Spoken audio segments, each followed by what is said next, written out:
Welcome to this CAPTIVATE session presented by the Contemporary Archive Project and supported by the NAC.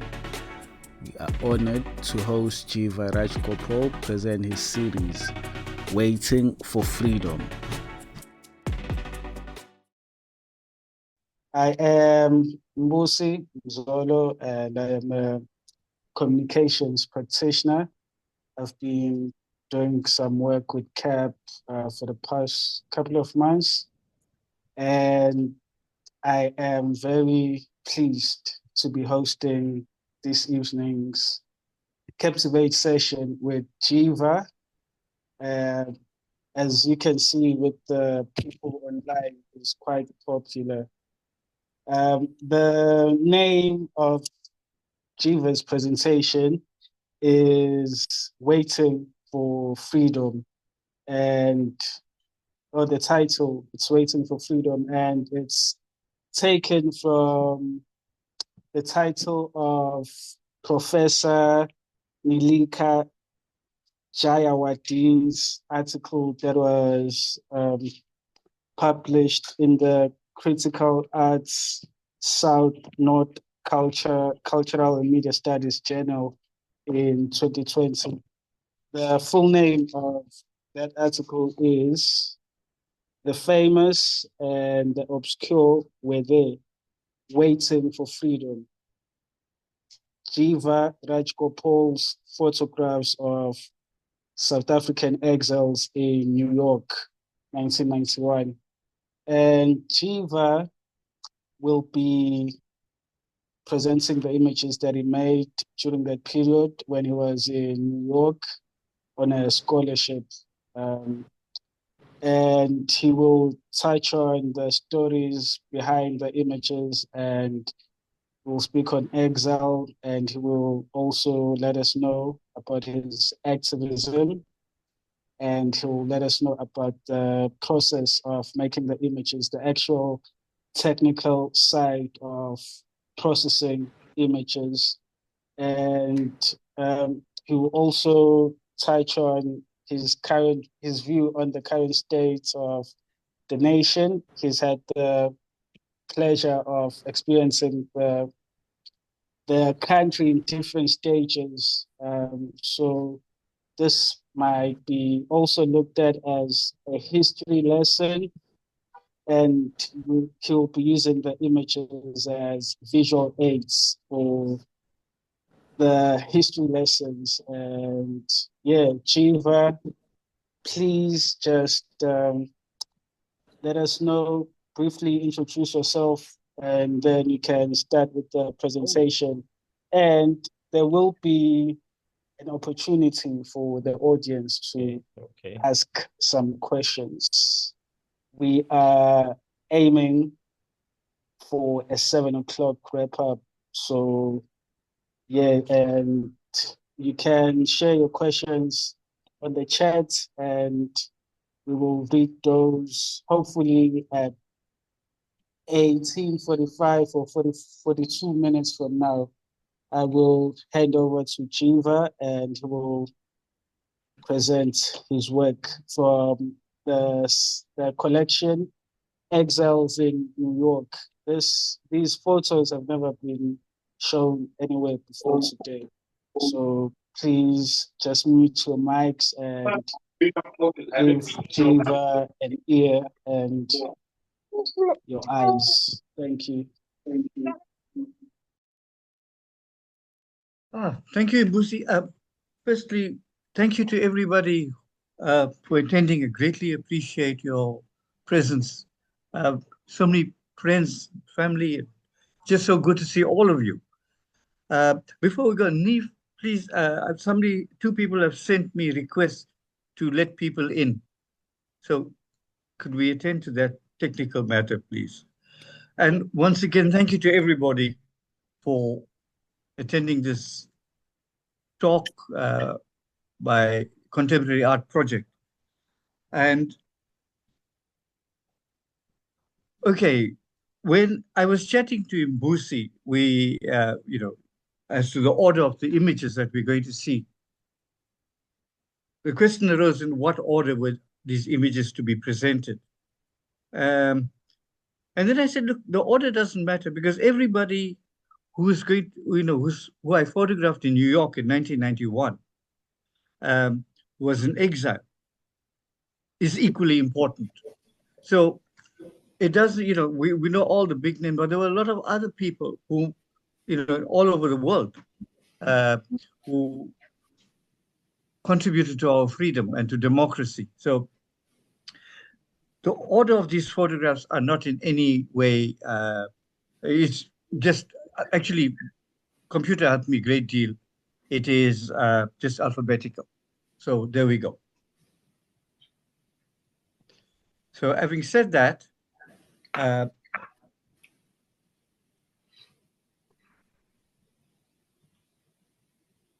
okay.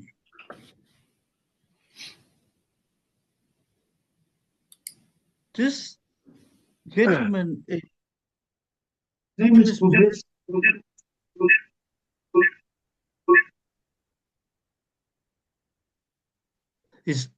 Mbusi. He was in New York, and he worked as a longshoreman in New York, and a very good friend of Dumile Feni, who we will see later. Yeah, a very helpful person, and not only to the South African community, but people around him. Very gentle soul, a good human being, and was forced to leave the country like many people. And we'll come back to Mbusi's story. There's Calvin Prakasam. Calvin Prakasam is from Meerbank, dear old friend, who was forced into exile. But prior to Calvin going into exile, he was a member of Afroscope. Now, some people may remember we had Afropix, which was this photographers collective. Afroscope was the video collective that operated from Johannesburg. And Calvin was a videographer with Afroscope people. And the person that was also very active in that collective was Chris Ledowski, who you all will know as a documentary photographer, very good documentary photographer, if I may add. So that's, and this was at Princeton, New Jersey, at the railway junction. We were waiting for a train to go back to New York City, and he lived in Princeton. Calvin. So Calvin's still abroad, living abroad in New York and in America, and he shuttles around the world.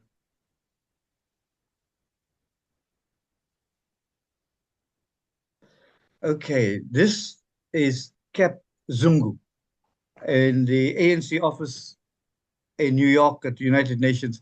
He was the chief representative of the ANC, and this was in his office. And Cap Zungu also presented was a radio. Pardon? Yeah, it's my brother. Oh. Yes, Cap Zungu. So he also was a radio presenter.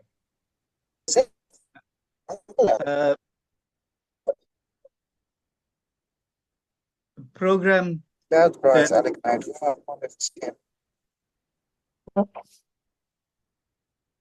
I think there's some disturbance, audio disturbance. Anyways, so yeah, so this is Cap Zungu. That's Cap again, holding forth.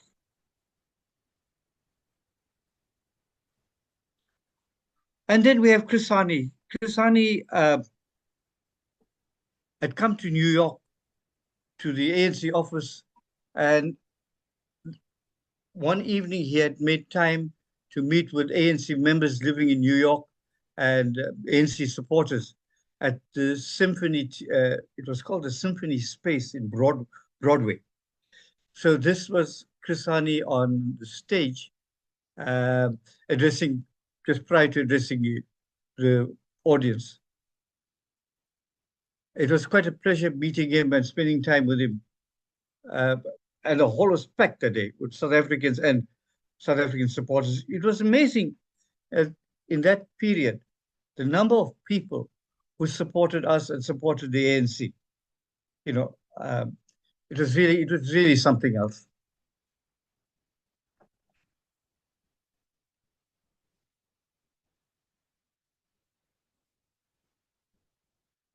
And this is an image at the same meeting. In fact, this Chris Hani right at the back. These were South Africans and some supporters of American people who were supporters, all dancing on the stage with Chris Hani after the meeting, after he finished his address. And in the middle, with the white jersey, I think it is Di Scott, who was forced into exile, harassed by the security police, and was forced into exile in New York. There's Chris Hani there in the center. You can see him in the back row. With the man next to him is also a South African, is a mathematician who was in exile.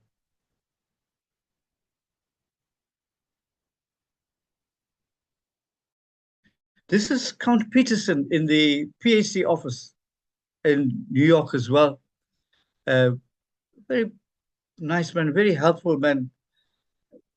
And, you know, he wasn't, although he was very defensive of the PAC and its policies, but he was quite open to be criticized and not, you know, dogmatic as one would have thought to be.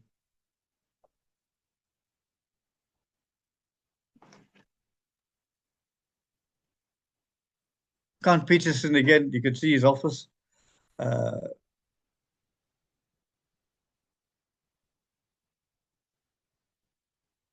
This is Dr. Monseko Peko. He's now late. He was the leader of the PAC, also in exile in New York, with a portrait of Robert Sobukwe. There's a funny story I must tell you.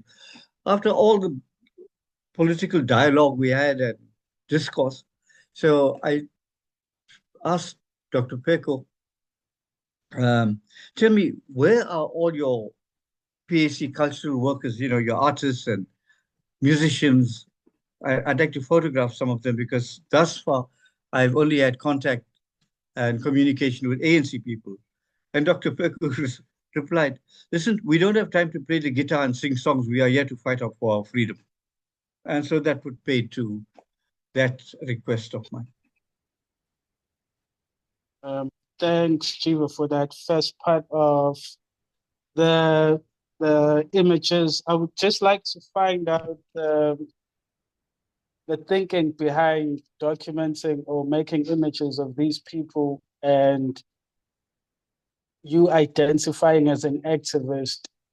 Well, did your attitude towards activism change when you encountered some of the people featured in this series, or did it remain the same from when you were still in the country before going to New York? And because we have so many images, I think what we should do, we'll scroll through the images as you tell us the stories of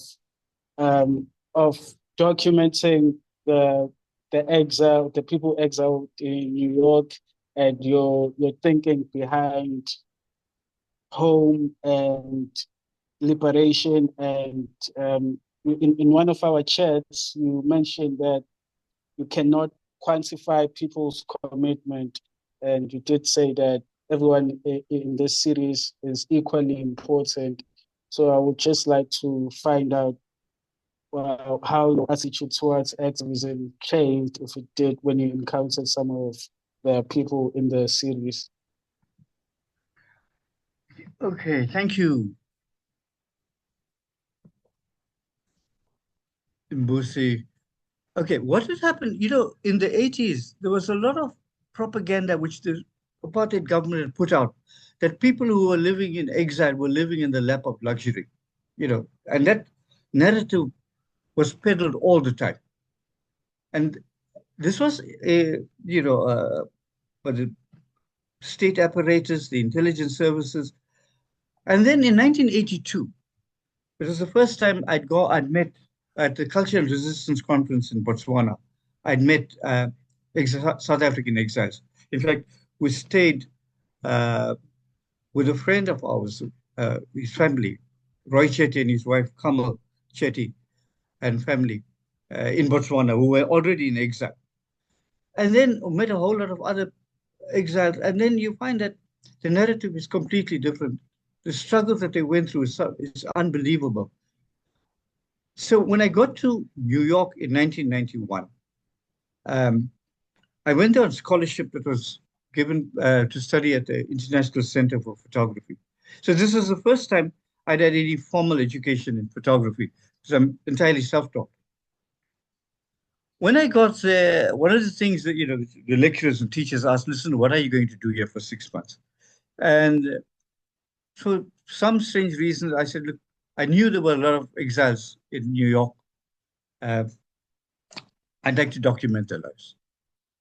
So, but prior to leaving South Africa, I'd got the name of Mbusi Mzolo, was an exile, a TV producer, filmmaker. And I was able to contact him, and that's how the connections and network grew.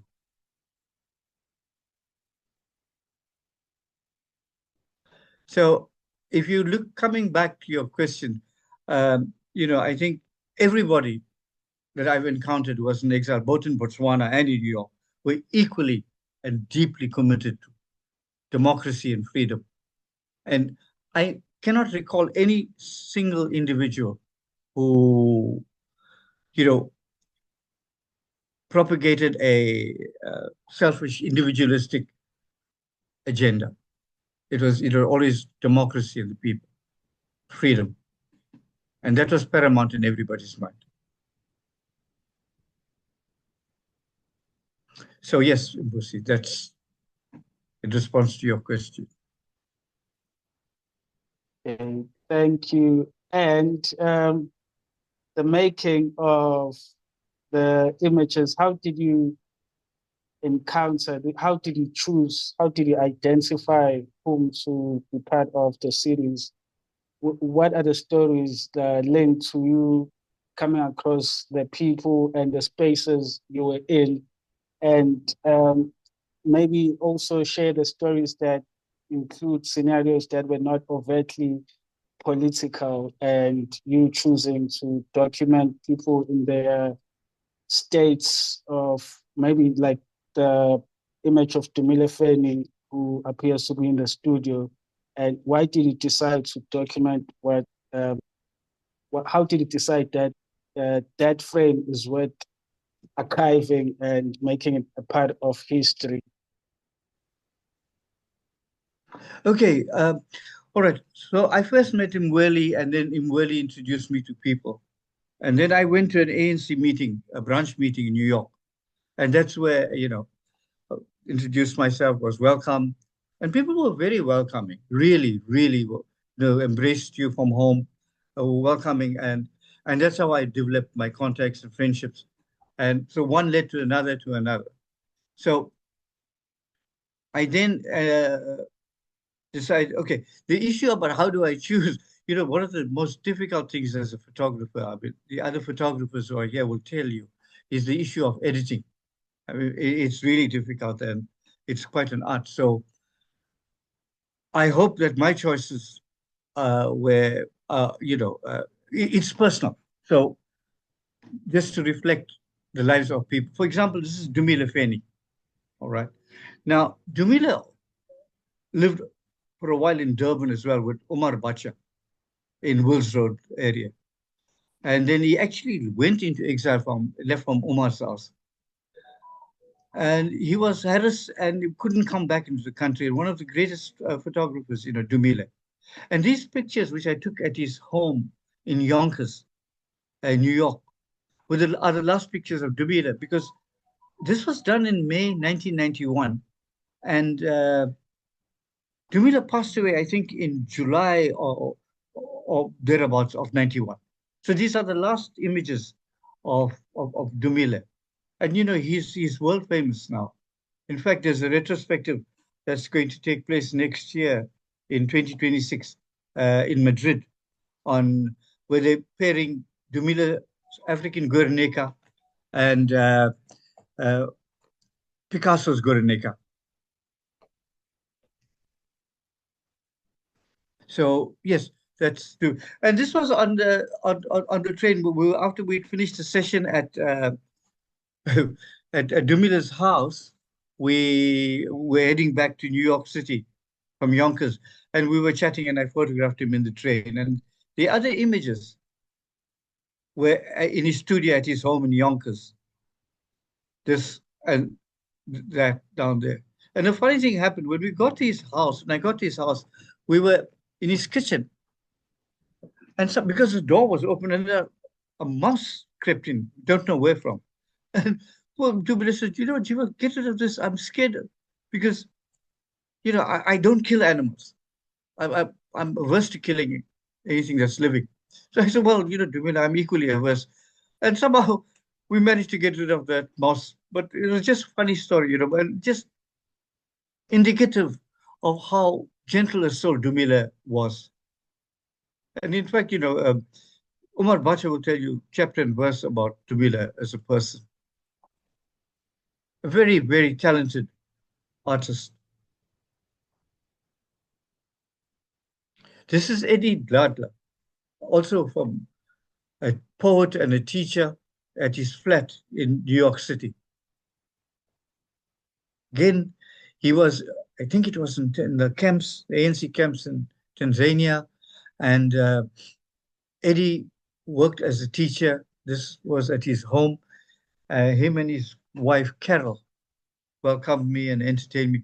I met them at an ANC, met Eddie at an ANC meeting in New York City. That's how we first came.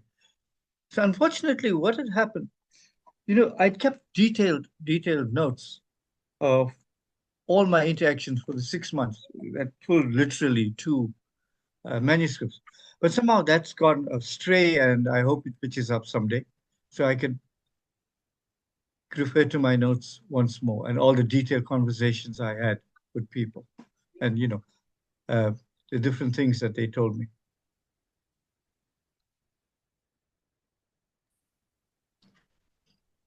In the article that Professor Jeevenundhan published in the journal, they mentioned that your work deals with countering erasure and bringing unfamiliar faces to the front. Do you see your work as some type of teaching, or do you think your work can be used in teaching people about the history of South Africa, and who do you feel is responsible for informing people of what happened before we got political freedom?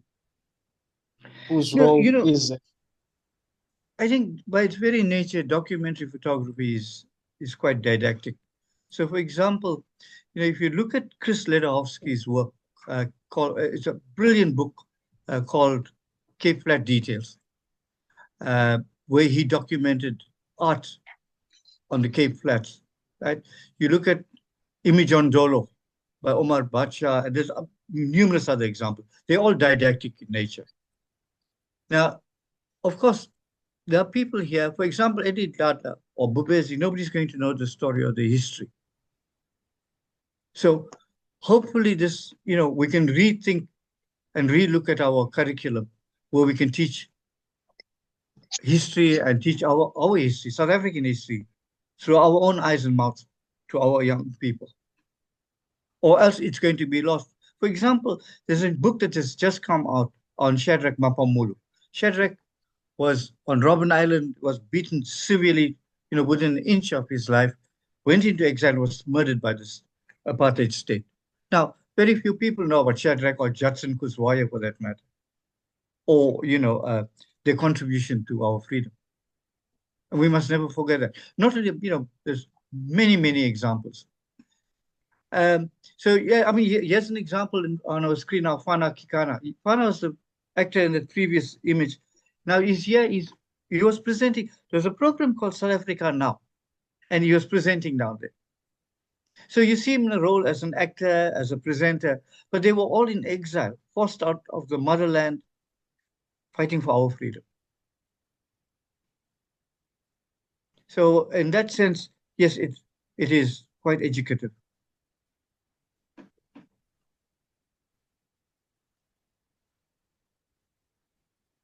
And Oh, Jeeva, we can continue with just telling us some of the stories or some of the okay. images we'll be seeing Okay, on the this screen. again, it's in the same PAC office in New York that's competed with Gora Ibrahim, with Robert Sobukwe in the background. Gora Ibrahim is very interesting. He's the brother of Ibrahim Ismail Ibrahim, who was an ANC member and was a cabinet minister in the South African government post 1994 in the democratic government. So the one brother, Ibrahim Ismail Ibrahim, was on Robben Island together with Mandela and company, was involved, charged for treason and sentenced. They were part of an MK detachment that blew up railway stations. And Gora Ibrahim joined the PAC. So, and he was quite, I think he was the Secretary for Foreign Affairs in the PAC. He was quite high up.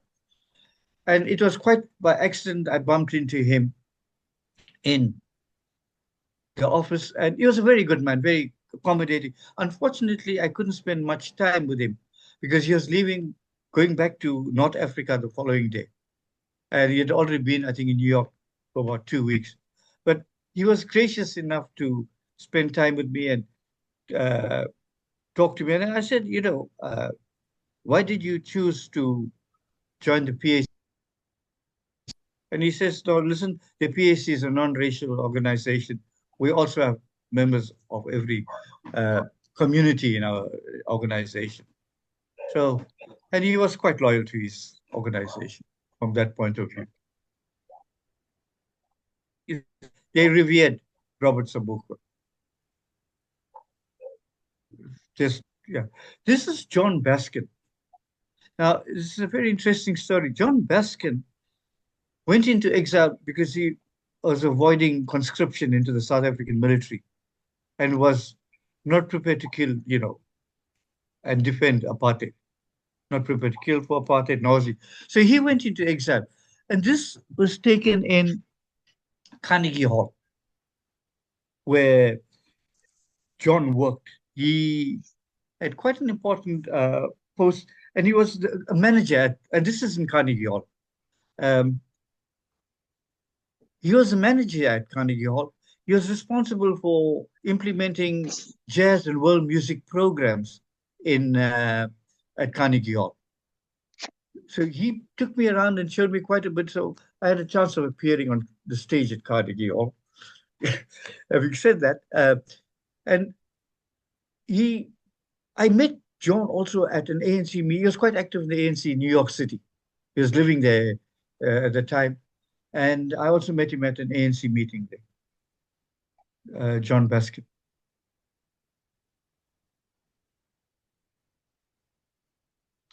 I'm sure people will recognize this. I'm sorry, these images, they look quite different from what the original one is. Anyway, this is Jonas Gwangwa.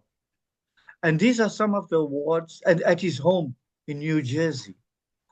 Jonas Gwangwa, with some of the awards he won for the music he composed for Cry Freedom with David Attenborough. So these are the awards, and I photographed Jonas Gwangwa and his dear wife, well, we will see later. Jersey, and you notice at the bottom of his trombone, his image is being reflected there. And that's him playing the trombone for me at his home. We were chatting and I said, play me a piece, please, Jonas. It's a personal recital. And he did. He was very kind, very generous, very gracious again. And very, not at all big pompous superstar, like we're accustomed to seeing in the newspapers. And he was a member of MK. But he chose not to talk about that. He was more happy playing his music and fighting for freedom with his music. So in that, just going back to your earlier question, it wasn't only people from the army or MK's ranks that fought. These people also fought, and every opportunity they had, they spread the message. We must free South Africa, impose sanctions, support sanctions against South Africa, because that's the only way we could bring the apartheid government to its knees. And remember, this was now in the 90s, just prior to the freeing of Mandela, or freedom and democracy, when the state was at the height of its being ruthless and murdering people. People were blown up, the Kosas 4, Kosas 8, Craddock 4, all of them. So there we are. And how has your understanding of freedom changed from when you made these images to now, post 1994? How has it changed? Okay, thank you, Mbusi. Okay. My view simply is this: then as it is now, my freedom is non-negotiable and non-divisible. Right? I think every human being aspires to that, and that's what we fought for in this land. And the issue is, how do we maintain that freedom and democracy we have without allowing this without allowing the state to take away people's freedoms? And that does not only mean personal freedom. It means, for example, children in the Eastern, where school children, primary school children, are dying of hunger because they're not getting food. Now, you can't have freedom and die of hunger. So there we go. And since you were part of AfraPix, yes. as a collective, your work was founded on certain principles. Do you feel like photographers or artists or cultural producers making work currently as subscribe to similar principles, or are they making work for different reasons? Okay, the one good thing about AfraPix, it was the first photographic collective in the country, and it was known internationally. We supplied the anti-apartheid movement with images in Europe, America, Scandinavian countries, Australia. And some of those images were used by IDEF, the International Defense and Aid Fund, which supported political prisoners back in the country. So we did a lot of that work. But the good thing is that it was a group of photographers, men and women, who were committed to democracy, were committed to fighting apartheid, who were committed to freedom, and all were committed to the art of documentary photography. Sadly, in about 91, AfraPix closed down. Where I think what had happened, the world's interest on South Africa was beginning to wane, and it became difficult to sustain AfraPix as an organization. But the kind of work that photographers did there, in the main and by far and large, are still working as documentary photographers. If you look at different people's work who have a history with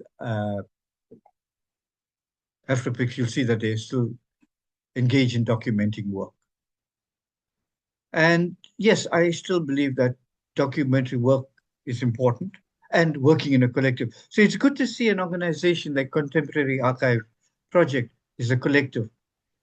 For a while, that concept of working collectively seemed to have dissipated, but I see slowly it's coming together, and people are working in collectives, and I hope it grows from strength to strength, because that's the only way we're going to teach each other. And you remember we had that slogan, "Each one teach one," back in the day, and it'll give it credence now. Thank you. Before we continue, I would just like to remind everyone who's watching that we will have time for you to be able to ask questions, and for people who would like to text their questions, they can do so in the chat. And Jeeva, you can let us know about your technical process of making images, and also as a self-taught artist with a scientific background, because you were a science teacher. And in our chats, it came up that you can mix your own chemicals, and I don't know if I'm making trouble for you with the law, but it did come up that you can mix your own chemicals to develop images. So you can maybe touch on that before we head into questions. Yeah. So maybe for the next 4 or 5 minutes, you can let us Okay. know about your process of making. Well, yeah. Yes, I qualified after matric. I qualified as a science teacher, and I taught science for 23 odd years, physical science, which gave me a lot of pleasure. And then I left that. Uh, I remember Omar Bacha literally begging me, Paul Weinberg as well. People know Paul Weinberg as a doctor, saying, please don't leave it. It's a very difficult job, uh, working and trying to earn a living as a documentary photographer. But of course, I knew better than them, and I ignored the good advice and proceeded to give up teaching. Yes, but coming back to the issue about chemicals and photography, yes, it's quite easy actually to make up uh, chemicals to develop black and white film, except that it's very difficult to get analog black and white film in South Africa presently. It's very expensive, but one can have legal access to chemicals, and it's quite easy. You can pick that up quite easy. Any book from a book in a library, and I have a book that has all these chemical recipes or formulae, which I can quite easily do. So having said that, talking about chemistry, again, I want to refer to Shadrach Mapamulu's book. And if you think you need, formal education in chemistry, you need to look at Shadrach Mapamulu, how these people who didn't have any scientific training were able to make bombs to bring down pylons, blow up railway bridges. So there we go. There's still hope for all of us. So yes, there we go. Just one thing. The previous image of the individual. Yeah, this is Mbusi Mzolo, my dear friend, young Mbusi. He was rehearsing his lines before going on air, and I photographed him there. And the next image of the group of people. This was the last production of South Africa Now, and that closed up.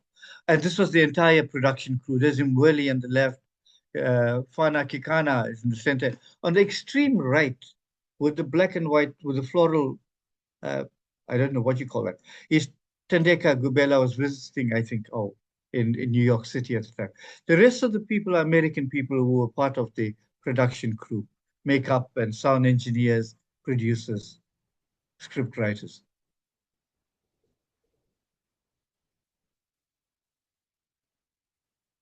Yes, and that's Mbusi again. Is involved in filmmaking. And this is Nomgobo Sangweni. She worked in New York as a policy analyst. And this book that she's holding in her hand is a curriculum for, I think it was for young school kids in New York, or it was in Sweden, where they drew up a curriculum on apartheid to teach children about apartheid and its effects. And this is a copy of that entire curriculum for young students on apartheid and all its ramifications. This was at her office.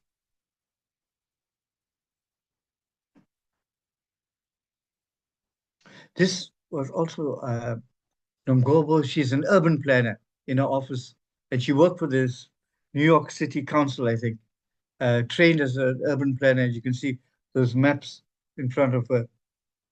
She also went into exile, left South Africa, was forced into exile, and eventually landed in New York, was active in the ANC branches, and that's how I met her at one of the meetings. At, I must say, Mbusi, I did meet one or two, fellows who claimed that they were in exile, only to find out, when I made inquiries, no, the chap was just there, for there. So there's one or two people who did claim, please, you've got to photograph me, I'm in exile. I said, but, there's a difference between leaving the country on a government-sanctioned document as compared to fighting your way out and, fleeing the land. So there were one or two of those people, I must admit. So they were there on holiday and they wanted to be. Well, not holiday. Some of them were working. Cool. Yeah. So they. I must just say, Nilika has just joined us. So thank you very much, Nilika. Oh, you're welcome. I'm sorry I can't. I'm late because of my students. It's finals week. It's nice. Okay, sorry. Well, thanks to Nilika, this body of work has seen the light of day. Maybe Nilika would like to talk about this, also say one or two things about this body of work. She was quite instrumental. She was quite instrumental in exposing and ventilating this body of work. So thank you, Nilika. Your work speaks for itself. So please go ahead and please finish talking about your work. Okay, so yes, so this is also somebody who's involved in an analyst and education, and I think it was child planning as well. ANC member who I met again at a meeting in New York City.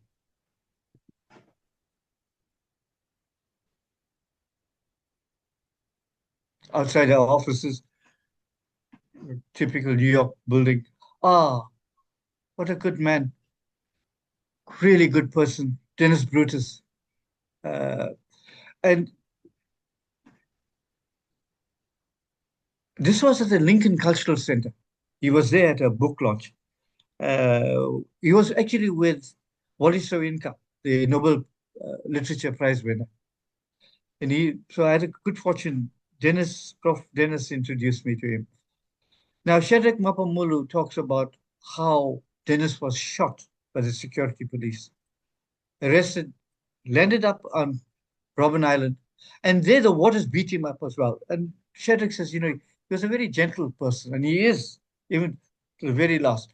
And the waters beat poor Dennis up really, really badly. And he was forced into exile, really, because, he couldn't live in the land.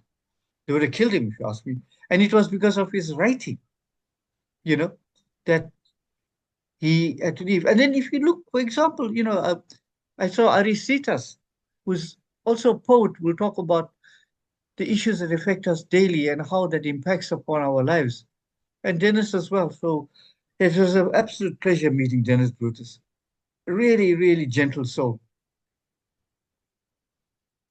And never once, he was just interested in humanity. Dennis was being interviewed by a reporter from the New York Times. Yeah. This is that image of Dennis.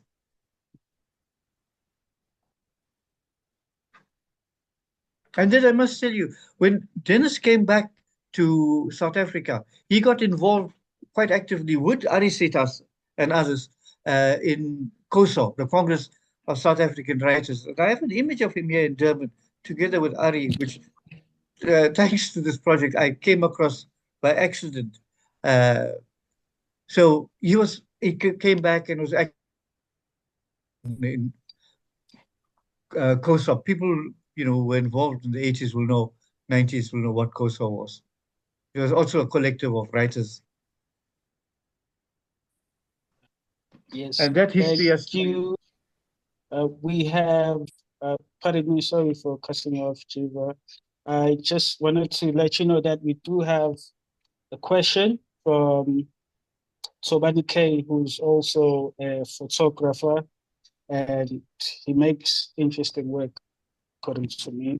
But I would like you to also see his work sometime. And welcome to Nilika. Thank you for the work you've done on Jeeva's work. Your work has been instrumental in my research and finding out more about Jeeva's practice.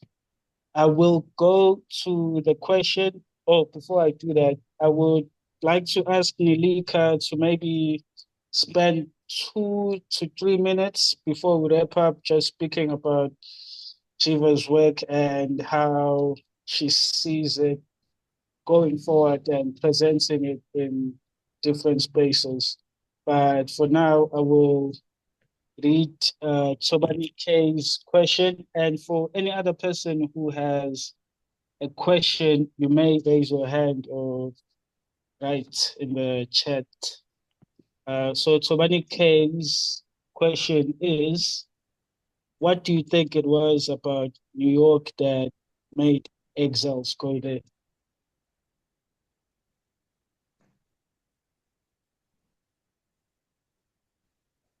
Are you Jeeva. waiting for, is it Jeeva? Would you? Oh, the question was for Jeeva. I'm sorry for not specifying.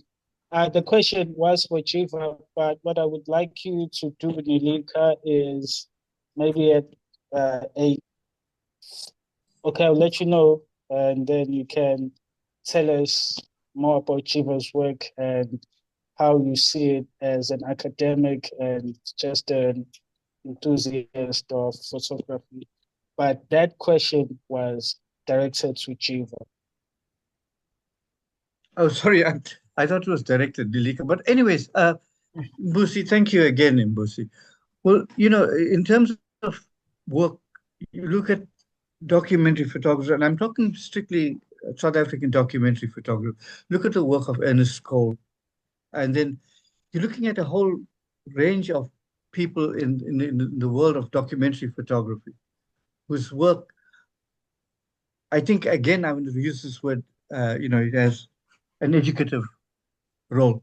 So if you look at, there's a young photographer, for example, in Cape Town, whose work I really love, Mbusi Mzolo, and you may be familiar with his work, who's done work on water, and he's part of the younger generation. I know there's Dylan Paul, whose work on the environment. Mujahideen is also another document. So there's a whole lot of work that's there. And, our struggle these days is not overtly political like we knew it in the 70s, 80s. It's taken new forms now. There's issues of climate change, there's issues of poverty, growing poverty. So there will always be that challenge. How do we use our camera to change our society? And remember, Mbusi, we were chatting, it's not a new phenomenon. One of the things that influenced me a lot, there was a magazine called 10/8. It was a British photography magazine, both pictures and theory.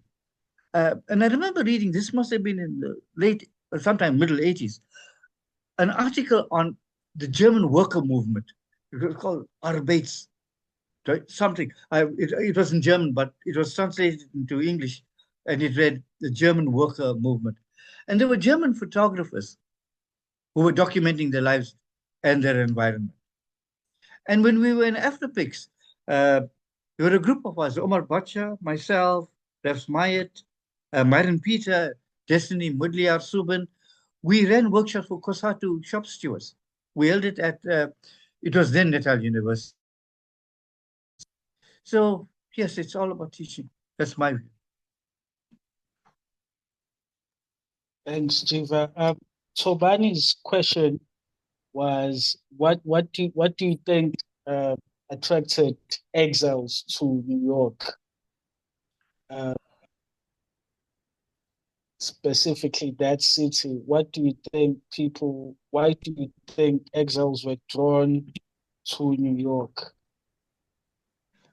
You know, there could be I have no idea because I've never asked that question really. You know, it's very difficult when you're in New York. You've got limited resources. And I think some people were granted scholarships, like they went to Scandinavian countries, Germany, elsewhere. So that may be one reason. Perhaps New York also presented greater learning opportunities and work opportunities, as well as the fact that there was an ANC office in New York City and New York itself. It was had to be, people had to run the office. So people were moved out of the camps from Dar es Salaam and Africa and sent to New York to work, so I think that's one of the reasons. And people, then the community grew larger, the South African exile community. Oh, just one thing, Mbusi. The previous two images is of Professor Larry Shaw, a dear friend, who also ran away from South Africa to avoid the military. That's Professor Larry Shaw in his classroom at City University, New York. And the previous image was when he was chatting to a student of his. He escaped from South Africa to avoid military. And post-91, and I met him in New York at an ANC meeting, quite active in the ANC with war resistance in New York, and has maintained his connection, post-91 and post-94 with South Africa. In fact, he was the president of an organization called South Africa American Organization. He was the president for about 5 years. Hi, I'm here. Hi, Larry. I think I'm the only person in your exhibit who's actually online. Yes, I don't know for what reason. Anyways, so Larry has been active in KwaZulu-Natal, from my home province, and very active in Groutwil Museum. And at the moment, Groutwil is quite in the news because of the reopening of the inquest into Chief Albert Luthuli's death. Larry's been there quite active at the Albert Luthuli Museum in Groutwil, and he produced a film on Robert Kennedy on his visit to South Africa in, I think, in the early 60s. And then also he delivered, and then you also delivered the talk on Chief Albert Luthuli and the American apartheid movement, not so, Larry, last year. Yes, that's right. And Yes. I'm working on a documentary now about the 1980s and the anti-apartheid. Can I just add two things, Jeeva, to your very interesting presentation? Please, Larry, go ahead. Yeah, about John Baskin. He worked at Dorkay House in Johannesburg that many of you might know about as a very well-known anti-apartheid music place. Also want to remind everyone that Dennis Brutus's main reason why he infuriated the apartheid regime was that he led the Olympic boycott that kicked South Africa out of the international Olympic movement. The one other thing I just wanted to comment, and I met you then, and Jeeva and I have been friends ever since. I met Jeeva when he came in 1991. I've lived in New York since the 1980s. And in fact, I'm teaching that same course again next semester. Obviously, it's changed a lot. And I don't have quite as much. I'm a little grayer than I was. But, the 1980s, when the exiles were here, things were very bleak. Things were still, Mandela, it seemed a dream for Mandela to come out. The UDF was just forming and struggling. But in 1991, the exiles were very excited already because they knew that apartheid was in its grave because Mandela had been released.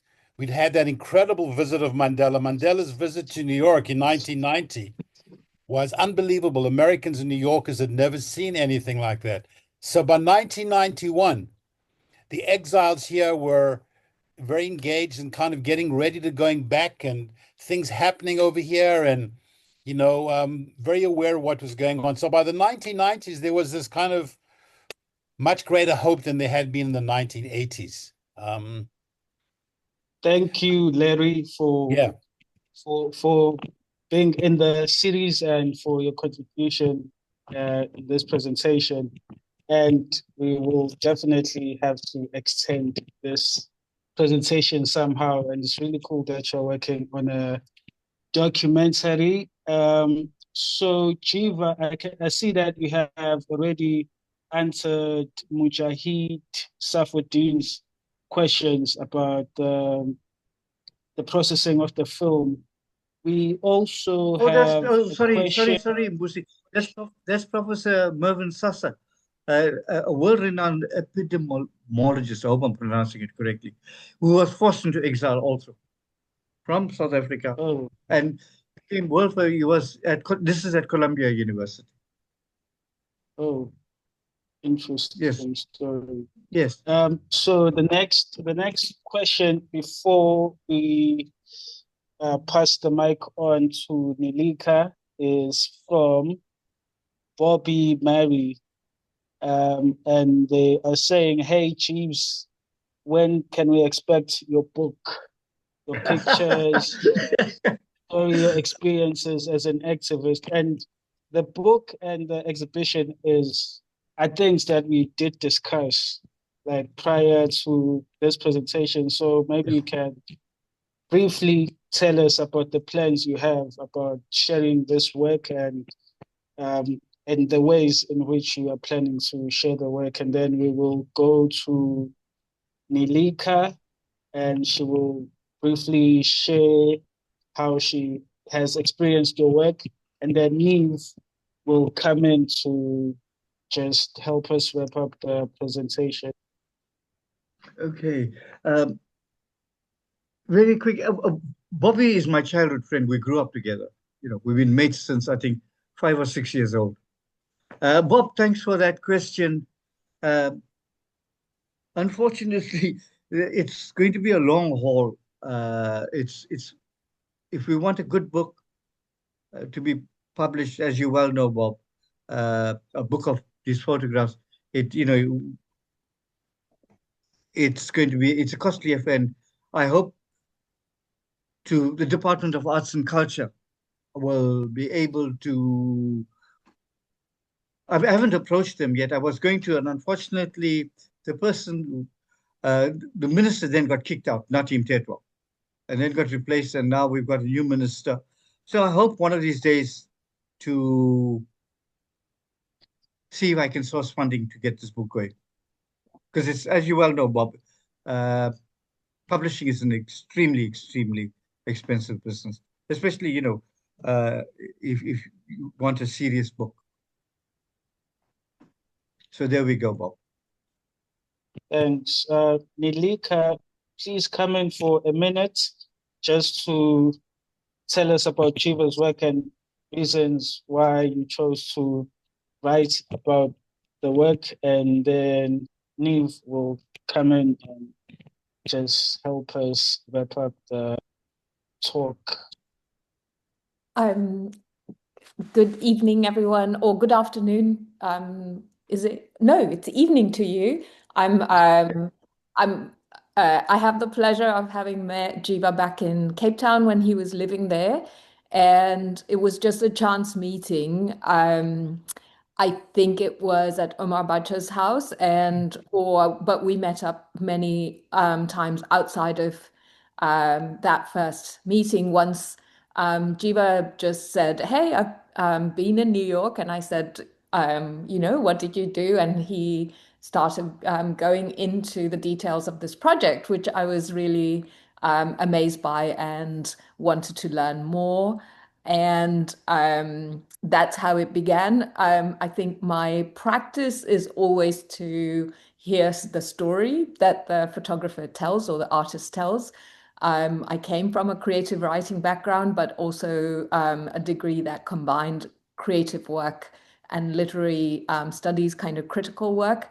And I was able to kind of transpose those skills, research skills, but also listening and writing skills to read images like text and to listen to the person, the artist, the photographer's stories. And, I'm thinking about, like the reasons why many people were in New York is the reason why many exiled artists end up in certain cities like Paris or in Johannesburg now. And to be honest, and many people leave for what they see as a opportunity, or perhaps like Jeeva said, to add to his point that there was an ANC headquarters there. And so there's networks, political networks, but also kind of like artistic networks or intellectual networks. So many people were working, if they had had the privilege of getting a degree, they had professional jobs, for instance, in New York City or surrounding area in the US. In the same way that I think exiles and immigrants and refugees fleeing war, asylum seekers go to centers depending on how much perceived freedom and opportunity that city will offer them. And in the 70s and 80s, there was easier movement for people who are refugees and support services and networks like these offices that the photographs are showing. And so I was really fascinated by this intersection and Jeeva kind of connecting with the exiles. And a photographer can choose to do any project when, they're given a residency like this. But this is what he chose to do, is to imagine what it was like in 1990, 1991. The reason I titled the paper Waiting for Freedom is because there were certainly more than hints of freedom happening. And, like you never know when you do work towards a liberation, whether you will live to see it. It's for the long haul.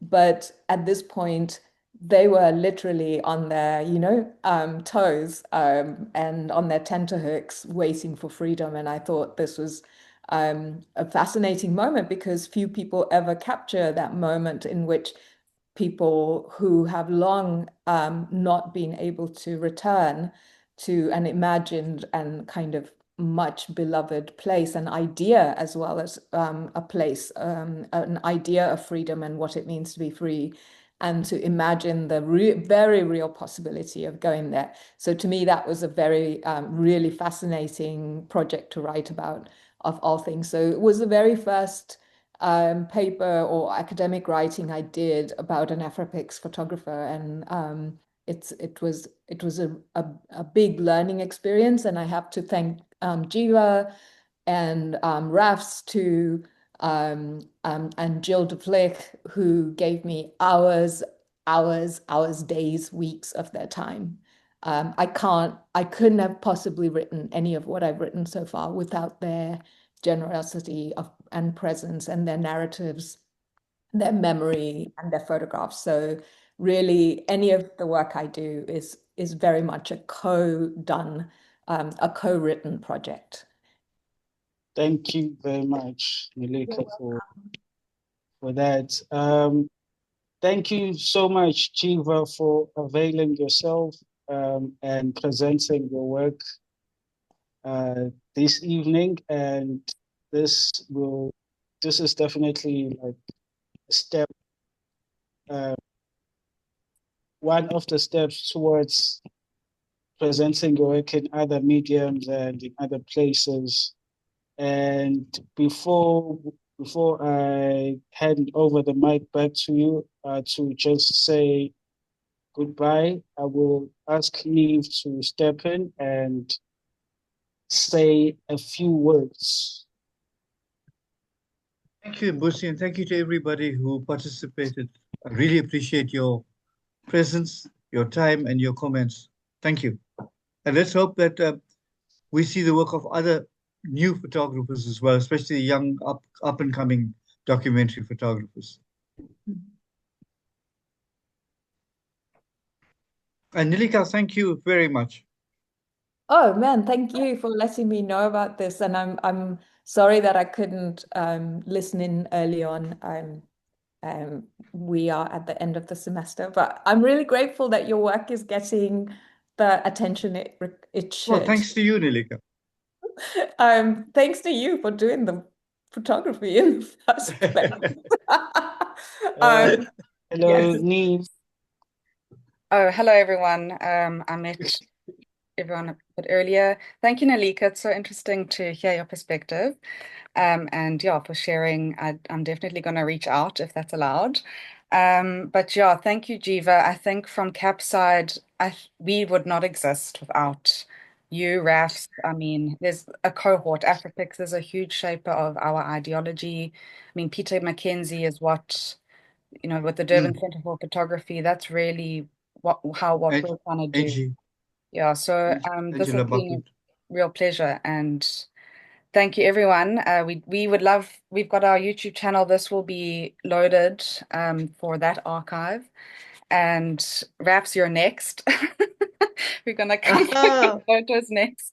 No, but yeah, this was really inspiring. Your photos are incredible. It's a reminder of why photography is so important and taking care of the stories. Yeah, so it's really been a pleasure. And thank you, Mbusi, for holding space for Uncle Jeeva. So yeah.